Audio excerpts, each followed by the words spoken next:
Hello everyone और welcome to the UGC NET Adda 24/7। दोस्तों, बहुत ही खास होता है पेपर वन अगर आपको जेआरएफ को क्रैक करना होता है। आने वाला आगामी अटेम्प्ट दिसंबर 2023 में जेआरएफ को निकालने के लिए जो सबसे बड़ा हमारा साथी होना चाहिए प्रिपरेशन का, वो पेपर वन होना चाहिए। क्योंकि ऑलरेडी आपका ग्रेजुएशन प्लस पोस्ट ग्रेजुएशन में, जहां पे आप 3+2 5 साल की तैयारी करने के बाद पेपर टू में काफी ज्यादा खरे उतर चुके होते हैं, लेकिन आर्ट्स एंड कॉमर्स के एक कमजोर बैकग्राउंड जो math, reasoning, data interpretation, logical reasoning, research and teaching aptitude, communication में वीक कर देता है, वही है जो 100 नंबर का हमें जेआरएफ निकालने के लिए कम से कम 30 से ज्यादा क्वेश्चंस को करेक्ट करना पड़ता है। और कभी भी आप देखना जेआरएफ के रिजल्ट को उठाकर, वहां पर स्टूडेंट की यही एक सजेशन रहेगी, पेपर वन को फोकस कर लो, जेआरएफ निकल जाएगा। जो जेआरएफ नहीं निकाल पाया, जून 2023 में मेरे बहुत सारे बच्चे जिन्होंने जेआरएफ के साथ नेट क्वालिफाई किया,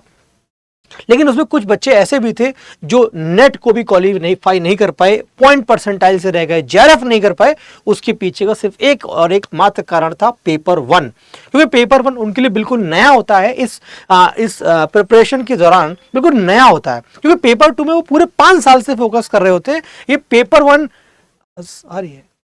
वन जो होता है वो अपने आप में खास होता है। तो आज हम यही बात करेंगे, कैसे तैयारी करी जाए इन दिनों में। हमारे पास अभी पूरे 5 महीने का वक्त है, यानी 150 दिनों का वक्त है। इस 150 दिनों के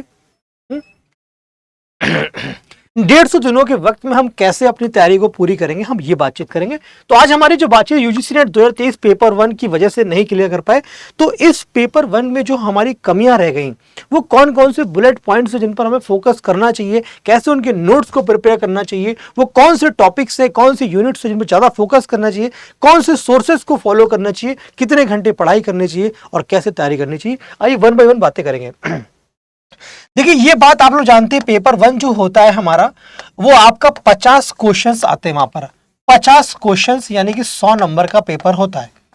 और सबसे ज्यादा इंपॉर्टेंट बात है कि अगर हमको कोई चीज ना आए और उस क्वेश्चंस को हम अटेम्प्ट करें, वो क्वेश्चन मुझसे गलत हो जाए, तो उसका रिजल्ट पर क्या इंपैक्ट पड़ेगा? 0 इंपैक्ट पड़ता है, क्योंकि नेगेटिव मार्किंग नहीं होती है। तो इसी नेगेटिव मार्किंग के को हमें एडवांटेज के तौर पे फायदा उठाना है। कैसे हम अपने स्कोर को और बूस्ट कर सके, एटलीस्ट हम उतनी तैयारी कर सके कि ऑप्शन में गेस मेथड का इस्तेमाल करके सही क्वेश्चन की संख्या को बढ़ा पाए।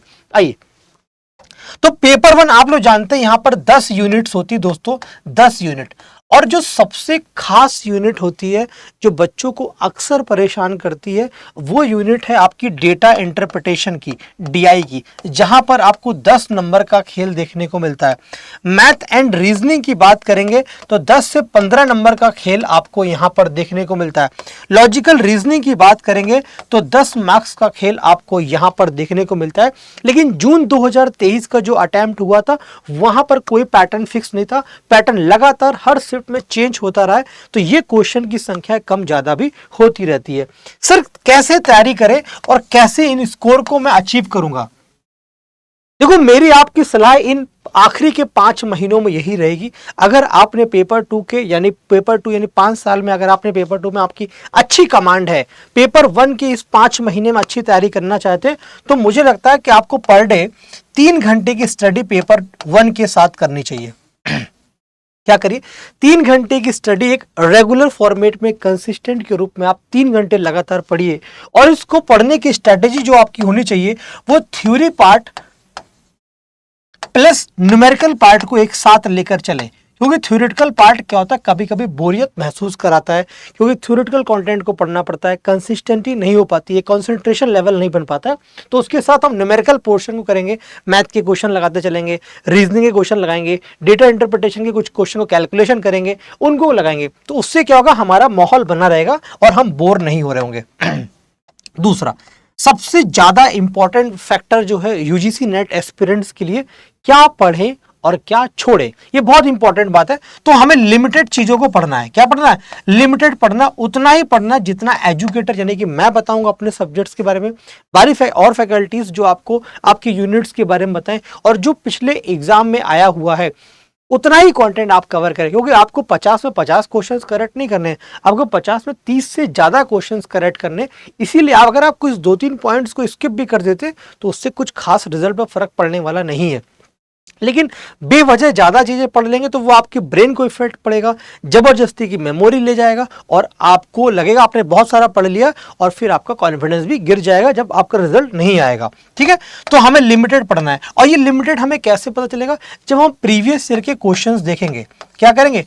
PYQs को देखेंगे, प्रीवियस ईयर कैसे क्वेश्चंस आए, हमारे पिछले जून अटेम्प्ट में कैसे क्वेश्चंस थे, फरवरी अटेम्प्ट में कैसे क्वेश्चन थे, तो वहां से हमको ये आइडिया लग जाएगा कि कैसे क्वेश्चंस के पैटर्न बने थे, किन टॉपिक से क्वेश्चन ज्यादा होते हैं और किन कॉन्सेप्ट पर क्वेश्चन ज्यादा पूछे जाते हैं, तो हम उन्हीं पर अपनी कमांड कर रहे होंगे। और यूजीसी के बाद मतलब इसका सबसे इंपॉर्टेंट फैक्टर है थ्योरी प्लस न्यूमेरिकल पोर्शन पे कवर किया, लिमिटेड सोर्स को फॉलो करा। अब आता है जो पढ़ा उसके आप नोट्स तो बना रहे होगे, जो पढ़ रहे हो उसके short notes, handwritten notes prepare कर रहे होगे। क्योंकि दोस्तों क्या होता है कि तैयारी करने वाले बच्चे की संख्या बहुत ज़्यादा होती है। ये जरूरी नहीं होता है कि हम इसी अटेम्प्ट में अपने पेपर को क्वालिफाई कर पाए। मैं तो ये कभी नहीं चाहता कि आप इस अटेम्प्ट में ना कर पाए, मैं तो चाहता इसी अटेम्प्ट में आप फोड़ दें। लेकिन बोलते हैं ना, कभी कभी किस्मत साथ नहीं देती है। एजुकेशन में 100% रिजल्ट में 75 से 80% आपकी मेहनत काम करती है, 20% सराउंडिंग्स में आपके करियर, आपके नेचर, आपके बिहेवियर, आपकी किस्मत, बहुत सारी चीज़ें मैटर करने लगी हैं, लक मैटर करता है, तो कभी कभी नहीं हो पाता है। लेकिन जो हम नोट्स प्रिपेयर करते हैं, हम बोलते हैं इंसान की जो शिक्षा की कीमत होती है उसके नोट्स होते हैं, उसका ज्ञान ही होता है। ज्ञान से बड़ा कोई चीज़ नहीं, कोई किसी ज्ञान नहीं छीन सकता, तो नोट्स भी आपके कोई नहीं छीन सकता। अगर आप आज नोट्स बनाते हैं, मान लीजिए आपको जून अटेम्प्ट्स के लिए JRF क्वालिफाई करना, तब आप फिर से पढ़ाई करने नहीं जाएंगे, इन्हीं नोट्स को वापस रिवाइज करेंगे।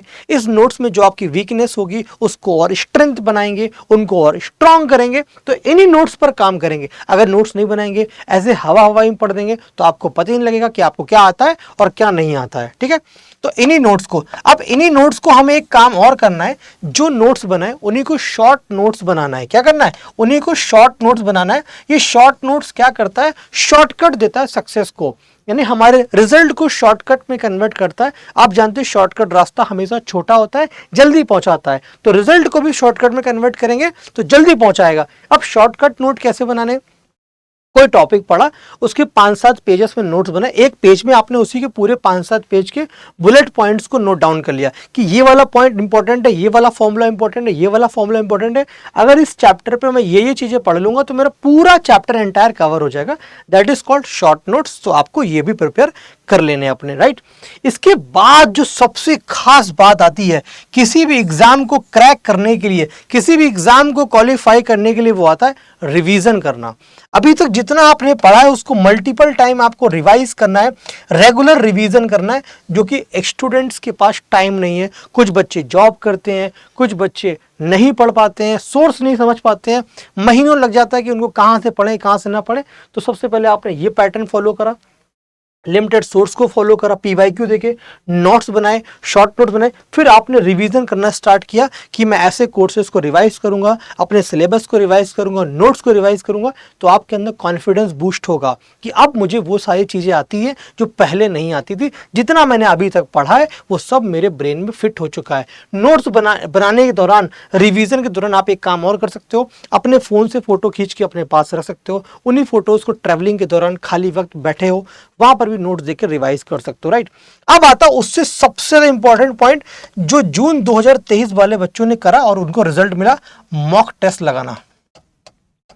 मॉक टेस्ट यानी प्रैक्टिस सेशन करना, प्रैक्टिस करना, क्योंकि practice makes a man perfect कहा जाता है। जितनी प्रैक्टिस करेंगे उतना ही आपके अंदर कॉन्फिडेंस बढ़ेगा, एक्यूरेसी बढ़ेगी। एक्यूरेसी एक बहुत इंपॉर्टेंट फैक्टर होता है। अगर आपने 50 में 40 क्वेश्चंस अटेम्प्ट करे, 38 क्वेश्चंस आपके सही हो रहे, वो एक्यूरेसी फैक्टर है, वही कॉन्फिडेंस फैक्टर के रूप में काम करता है। जितनी अच्छी एक्यूरेसी होगी वो हमारे कॉन्फिडेंस को बूस्ट करेगा। मेरे डियरेस्ट स्टूडेंट, इतनी बातें समझ में आ गई, मॉक हो गई। अब मेरी एक पर्सनल सजेशन है, आप मॉक को उसी टाइम लगाएं, उसी टाइम मॉक को अटेम्प्ट करें जिस टाइम आपका यूजीसी का रियल एग्जामिनेशन होता है।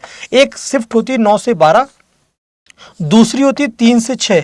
2 शिफ्ट में अमूमन पेपर होता है, इसमें से किसी एक में पड़ेगा। तो आप अपने मॉक टेस्ट को सैटरडे संडे जब भी खाली होते इन्हीं टाइम में देने की कोशिश करें। क्या होता है ना, हमारी बॉडी में बायोलॉजिकल साइकिल्स होती हैं, जिस टाइम खाना खाओगे उसी टाइम भूख लगेगी, तो जिस टाइम पेपर दोगे उसी टाइम दिमाग ज़्यादा काम करेगा, तो पेपर में ये आपको हेल्प मिलेगी। तो ये सारे पॉइंट्स करने के बाद आपकी पेपर 1 की बहुत अच्छी तैयारी होगी और आपको एक बेहतर तैयारी के साथ बेहतर रिजल्ट मिल रहा होगा नेट दिसंबर 2023 के लिए।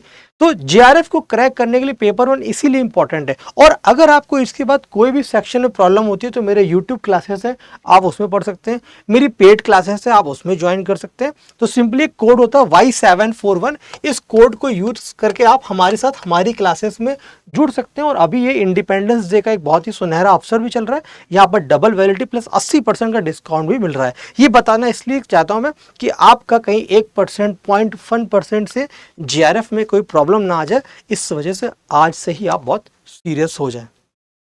उम्मीद करता हूं बात समझ में आई होगी। तो वीडियो के नीचे जो वीडियो आप देख रहे हैं कमेंट करके बताइए वीडियो कैसी लगी और आप नेक्स्ट वीडियो किस सब्जेक्ट पर, किस टॉपिक पर, किसके ऊपर चाहते हैं। Definitely I will make this video. Thank you so much all of you. Take care and God bless you. See you in the batches. Thank you.